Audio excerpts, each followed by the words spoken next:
that mean when I say abundance is my birthright? Does that mean that every single thing in my life is going to be um, something that I would put in the abundance category? And I believe it's probably a frame of mind more than anything else. Um, and obviously, there are multiple things that happen within a human lifetime that we would never put into a abundance category. But is the fact that I'm going through that grieving process and I'm sobbing today at in parts, and I'm sobbing today at times with cheddar. Do I look at that as not being an abundant part of being a human? And my answer to that is no. Grief is a major connector for all of us, and grief is love personified. That's a direct quote from my very first book I ever wrote that's coming out as my 4th book in November, and that one is much different than the first 3, and it goes into why I think that grief is not separate from abundance, because it's a reminder that we get an opportunity in this lifetime to have some really, really wonderful experiences with humans, with pets, with the earth herself. And each one of those individual experiences is abundant. And although grief is painful because you're well aware of what you no longer have, it's also one of the most powerful things that we'll experience when it comes to what true love or true abundance actually means. And as this all is going on, I had sent, I have a chat with my 3 children, and I don't even use it that much. Like, um, we're always there for each other when we need each other, but everybody is busy and in their own lives, and we're not that kind of communication family. And so a lot of times when the communication comes through, it's very important or very connected things that we're talking about. And recently, a lot of those conversations have been around Cheddar, because Cheddar was actually Brandon's dog and then Dalton's dog. And even Leona lived, oh no, she didn't live in the house with Cheddar. Leona never actually lived in the house with Cheddar. So because we got that dog when Brandon graduated high school. Leona was already out of the house. So my 2 boys have a very close relationship with Cheddar. And in many ways, especially when Brandon walks back in the house, it's immediate for Cheddar. He knows exactly who that person is, even though Brandon has been 10 years living away, and Cheddar really has been my dog since he was the age of 2.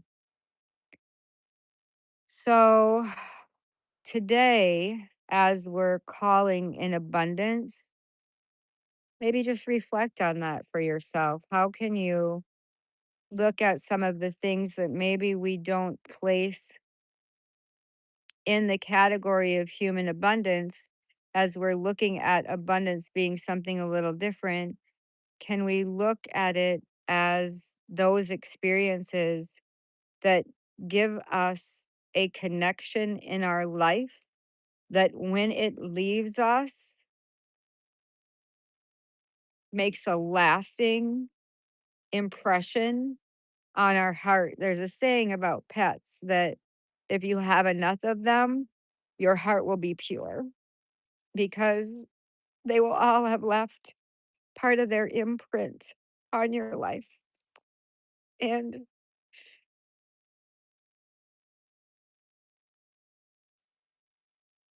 I will be creating here in honor of not just Cheddar, but all of the dogs that we've had. I just went through I've had 13 dogs in my lifetime, and then we've also recently been grappling with where Merlin is, and I do think that Merlin is not going to come back as that cat. I felt that happen on the day that the cats came. I probably was not fully allowing that in, but I felt my connection to him as a familiar become something a little different, and the communication now is more, "Oh, I'm coming back and you'll know it, but it won't be in that same cat body." And so I feel like Merlin was never a very healthy cat. He always had something going on with him, and so I think that my message from my guidance team is that, um your familiars come in and they come in at the body that's available at the time and they do the things that they're here to do. And that Merlin has been very much behind the scenes orchestrating um, even the arrival of Stella and Jasper, which was actually unexpected. And the day that they came in on National Kittens Day, very unexpected. And the fact that they came in right as we were making the decision and knowing that Cheddar was going to be put down this week, that they came basically in that same week. All extraordinary, powerful, abundant spirit messages that if you're awake enough to allow them to be what I believe is absolutely true, you will notice the divine placement and the orchestration of your spiritual team always working for you towards that. Abundance is my birthright if you're allowing it in, and if you're being maybe a little bit more honest with yourself in that experience, in that it's a baseline that all humans are going to experience death and loss. Unless you're very little or you come in and are going out right away, you are going to like even my grandchildren have lost their Gigi, right? Like we experience loss usually from a fairly young age. There are people around us or pets around us.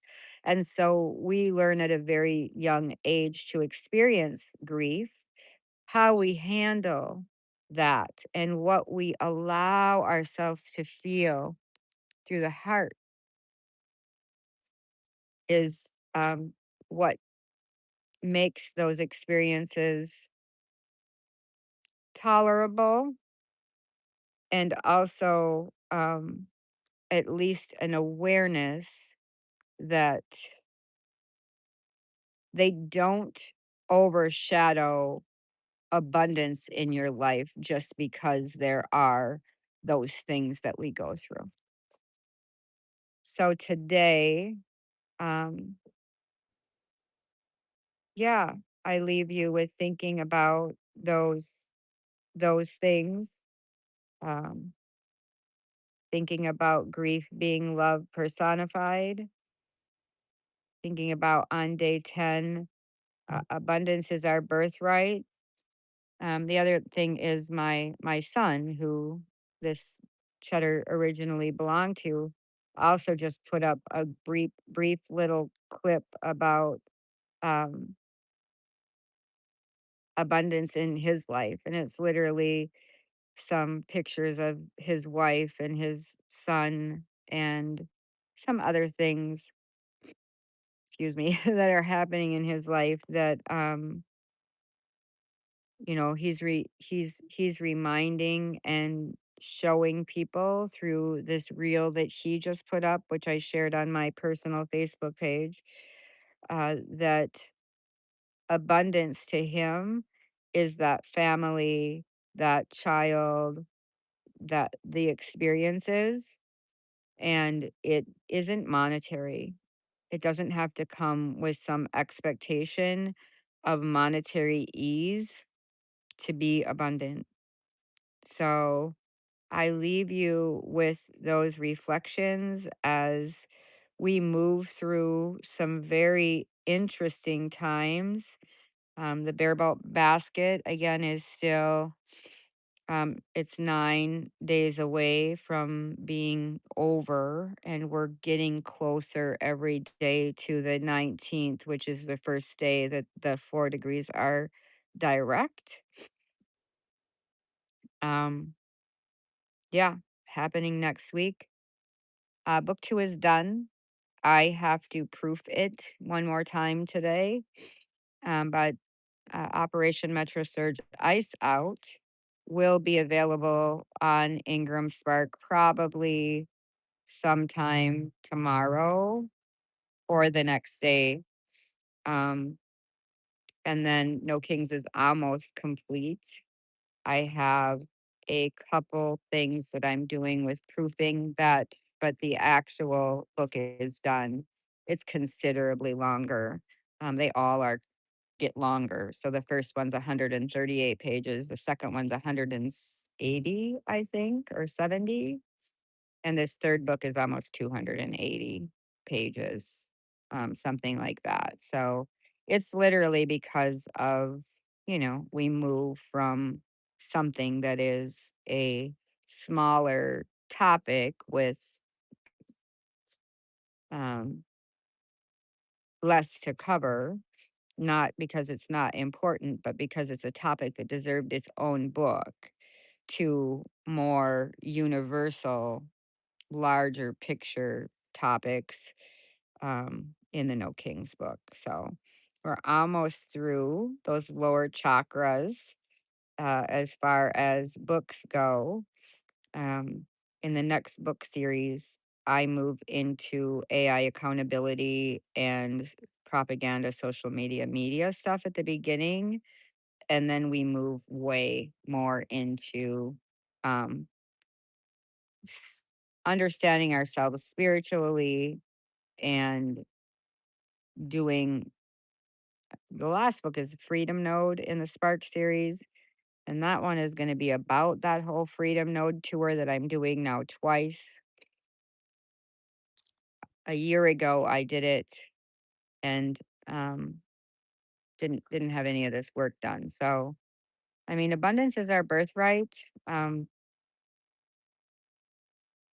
I really feel a lot of things coming together behind the scenes right now from a community standpoint and what we're going to be able to accomplish for ourselves and for our community, and also from a rest of the journey. I'm just going to call it for me. I jokingly always say like, "Oh, I'm in the last quarter here. I'm in the last quarter of this experience." So for sure, I'm in the last half, but I have a feeling last quarter. And so we're going to take one day at a time, and we're going to make sure that we've done everything energetically for ourselves and our own community to create the world around us that we want to experience and live in. Thank you, Marla. Yeah. Cheddar, everything was better with Cheddar. It's been a tough about year and a half, but um not so tough that he didn't deserve to have every one of those extra moments that he was able to get. And I'm glad that we had this 14 plus years with literally, in our eyes, um, mine and my boys, the best kind of dog you could possibly ever want. And that's not to say, God, I loved my Danes. If a dog was going to get me, it would probably be a Dane. Um, yeah, I mean, if there was a Dane that needed a rescue and I saw it and could do it, it would not escape me to do that. We've done that 6 times. So those giants are hard to find rescues for. So anywho, but I'm not looking. I I understand that there's also a little bit of freedom behind, not having a dog specifically. Um, it's just really hard to be flexible and spontaneous with things like travel. So, all right, everybody, peace and spiral blessings. I appreciate you. I appreciate your walk with me on this journey.